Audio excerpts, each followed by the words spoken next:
Hello दोस्तों, अगर आप एक फेल्यूर हो तो इस वीडियो को जरूर देख कर जाओ, तब जाकर आप सक्सेसफुल बन पाओगे। नहीं तो आप फेल्यूर ही बनकर रह जाओगे। क्या सोच रहे हो? आपको जो ये फेल्यूर का टैग मिला है, इसके लिए कौन जिम्मेदार है? यही ना। इस वीडियो को एंड तक देखो, तुम्हें सारे सवालों के जवाब मिल जाएंगे। ओके। एक वक्त की बात है, एक बहुत बड़ी कंपनी थी और वह कंपनी बहुत ही घाटे में चल रही थी।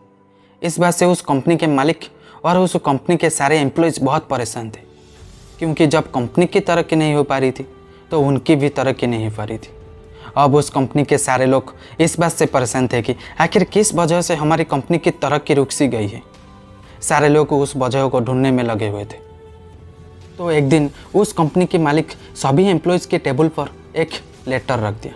जब सारे एम्प्लॉय ने उस लेटर को खोलकर देखा तो उस लेटर में लिखा हुआ था कि इतने दिनों से जो हमारे कंपनी की तरक्की नहीं हो पा रही थी, इसका वजह हमारी कंपनी की एक इंसान था जिसकी आज डेथ हो चुकी है, और हम सब लोग उस इंसान के फ्यूनरल पर अभी जा रहे हैं। सारे लोग रेडी हो जाओ। जब सारे एम्प्लॉयज़ ने वह लेटर पढ़ा तो एम्प्लॉयज़ को खुशी बहुत हुई कि जिस इंसान के वजह से हमारी कंपनी की तरक्की नहीं हो पा रही थी, अब वो इंसान इस दुनिया में नहीं रहा और अब हमारी कंपनी फिर से तरक्की करने लगेगी। लेकिन वो सारे लोग थोड़ा दुखी भी हुए कि जो भी था तो हमारा कंपनी का इंसान था और आज उसकी डेथ हो चुकी है। तो उस कंपनी का मालिक ने सारे एम्प्लॉयज़ को एक जगह जमा किया और वह सब मिलकर उस इंसान के फ्यूनरल पर गए। और वहाँ पर एक बड़ा सा हॉल था और उस हॉल के बीच में एक काफिन रखा हुआ था।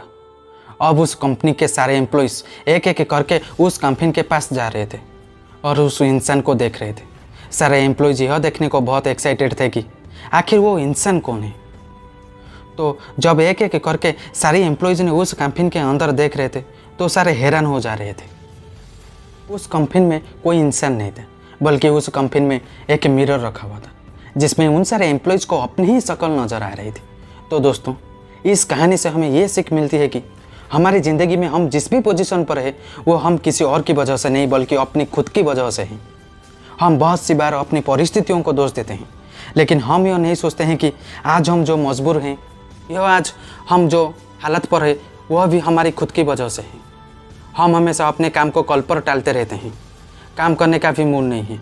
यह सब बहाने देकर हम खुद को ही कभी आगे बढ़ने से रोकते हैं। अगर हम अपने काम में अपना 100% नहीं देंगे तो हमारी तरक्की कभी नहीं हो सकती। सपने तो हम बहुत ही बड़े बड़े देख लेते हैं, लेकिन बाद में हम खुद पर ही शक करने लगते हैं। क्या मेरे सपने सच हो पाएंगे? क्या मैं इन सपनों को सच कर पाऊंगा? यह शक हमारे दिल में इसीलिए पैदा होता है कि मैं अपना सारा दिन किन चीज़ों पे लगा रहा हूँ। हमें रोज़ रात में गिल्टी महसूस होता है कि मैं आज का दिन बर्बाद कर दिया, वेस्ट कर दिया और काम के नाम पर कुछ नहीं किया। अगर आप भी चाहते हो कि आपको गिल्टी महसूस ना हो तो आपको उन बहानों को साइड में रखकर अपने काम पर फोकस करना पड़ेगा। वो कहते हैं ना कि मेहनत इतनी खामोशी से करोगे कामयाबी शोर मचा दे। संघर्ष में आदमी अकेला रहता है, सफलता में दुनिया उसके साथ होती है। जिस पर ये जग हंसता है वह एक दिन इतिहास रचता है। तो दोस्त, एट द एंड में please like, share and subscribe to your channel the rural boy for upcoming powerful motivational videos. जय हिंद, जय भारत। Thank you.